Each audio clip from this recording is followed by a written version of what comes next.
Hi, this is Tim of the 1916 Company. Welcome and thanks for logging on. If you love this watch, email us, Team Mosso at the1916company.com for purchase pricing and availability questions concerning this watch.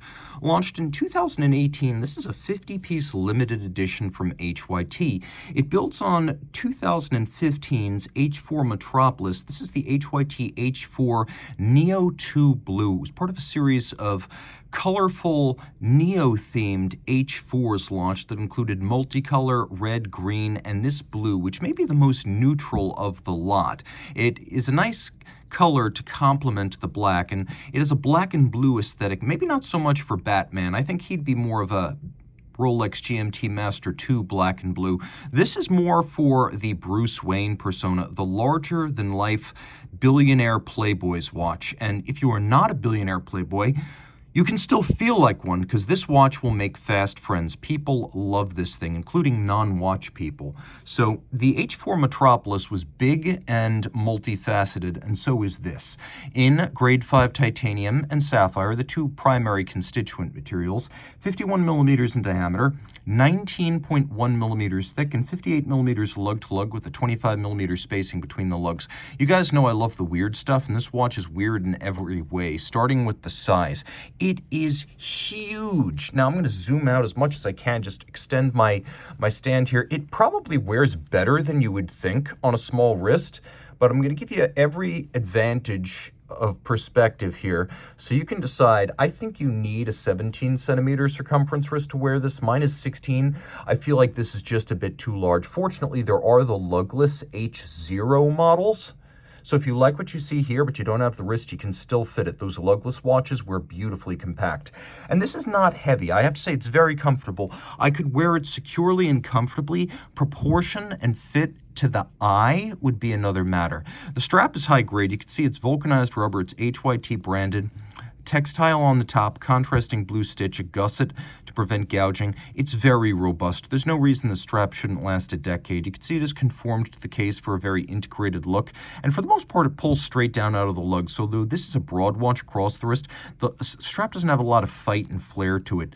The buckle is a wonderful piece. First, because twin trigger release, I want a positive release, a trigger release for my big and expensive watch so it doesn't fly off my wrist accidentally. With the twin trigger release, you get that. Now you can see that there's a combination of media blast, satin, and polish on this buckle.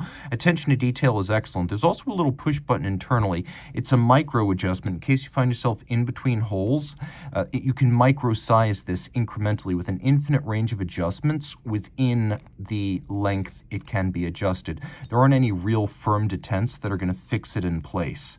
Taking a quick look now at the case, you can see a little bit like the buckle profile. The case has hollows that are media blasted as well as satinated. We have polish for contrast, and then we've got a fairly robust and pronounced set of angular thrusting and faceted lugs. There are two crowns. This one kind of gives up the game. You use this crown to wind and activate the dynamic luminescence system, and I'll talk about that in a moment. Not every HYT watch features a screw-down crown. This one does. So between the screw-down crown and the 50-meter water resistance, this is surface swimmable.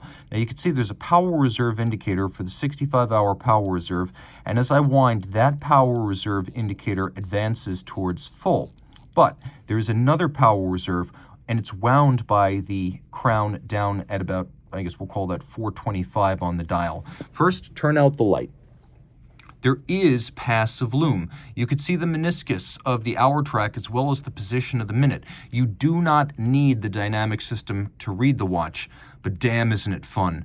This preceded by several years the Debetune DB28GS Grand Bleu, and in my opinion, this has a more effective luminescence system as it does completely light the dial to a degree that the Debetune does not quite.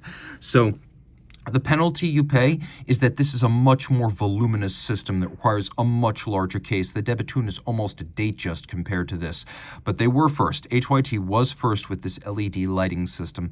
Now, a lot to take in on the dial. So it is a regulator, believe it or not. You've got the little meniscus between the blue and the clear liquid. That's your hour. You've got a minute display, and then you've got a running seconds dial. So you have separate hours, minutes, and seconds. It's a regulator. You have two bellows that are driven by cams on the caseback.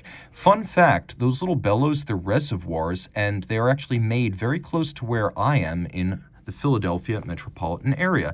Now, there is a sapphire cap over all of this. The way it works is that you have the two bellows, you have a traditional Swiss lever mechanical movement that drives the cams that moves these bellows up and down. There are two liquids. They're immiscible, which means they can never mix. So there's actually one that's clear, and so this is full. This is a clear liquid. This is a blue liquid, but the whole borosilicate tube portraying the hours, it is full of fluid.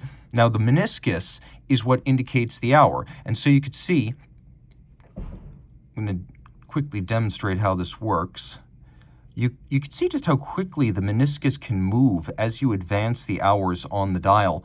And not only is it a regulator, but you'll find that because the tube does end where it's anchored at its base, there is a need to be able to jump to the other side. And so it is also a retrograde hour, and it retrogrades rather quickly. I mentioned that this watch will make a lot of friends.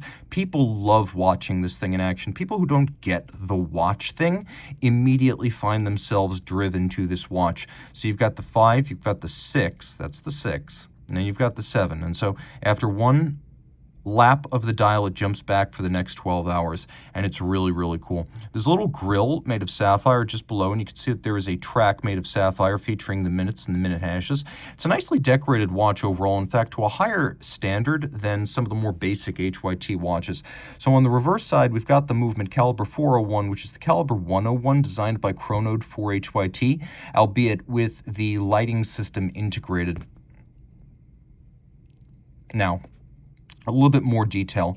Chronode, run by Jean-Francois Maujon, is one of the best watch movement engineering outfits in the business. They've worked with many HYT, they've worked with MB&F, they've worked with Harry Winston on the Opus series, Chopek, and so Chronode is responsible for the mechanical parts here. Manual wind, 4 Hz beat rate, a full balance bridge for better shock resistance, a 35 jewel architecture, a large size to properly fill this case. You can see that the bevels are quite nicely applied, likely started mechanically but finished by hand to achieve this pure mirrored shine. And then we have polished screw heads, solarization on the ratchet wheel. You can see there's media blast on the base plate, as well as on the nickel anthracite coated bridges. It's got a nice tiered, layered look to it with black polished screws, and I really like what I see here. Now, I should mention the only feature it really lacks is there's not a hacking function for the seconds, but it's really not the kind of watch you worry about setting to the second anyway. A very cool combination of mech and fluid tech. If the mechanical part of the movement is made by Chronode, HYT's in-house Pressiflex operation, which is actually a sister company that makes medical devices probably more than anything else, they're responsible for all of the fluidic elements and the fluidic technologies, which is why when HYT was bankrupt, there was no problem getting parts or service for these because Pressiflex stepped in to provide those. And now HYT is back in business, so both HYT, Pressiflex, and actually, in addition, Chronode, if you need parts and service, they are all up and running. If you love this watch, reach out to Team Mosso at the1916company.com for purchase, pricing, and availability questions. One more thing. I realize I sometimes take these things for granted, and I should clarify that when I talked about this being a dynamically lit watch, I mean you mechanically wind a mainspring barrel, then you activate its discharge. That mainspring turns a little dynamo that activates LEDs. There are no batteries in this watch, and it never needs to be recharged.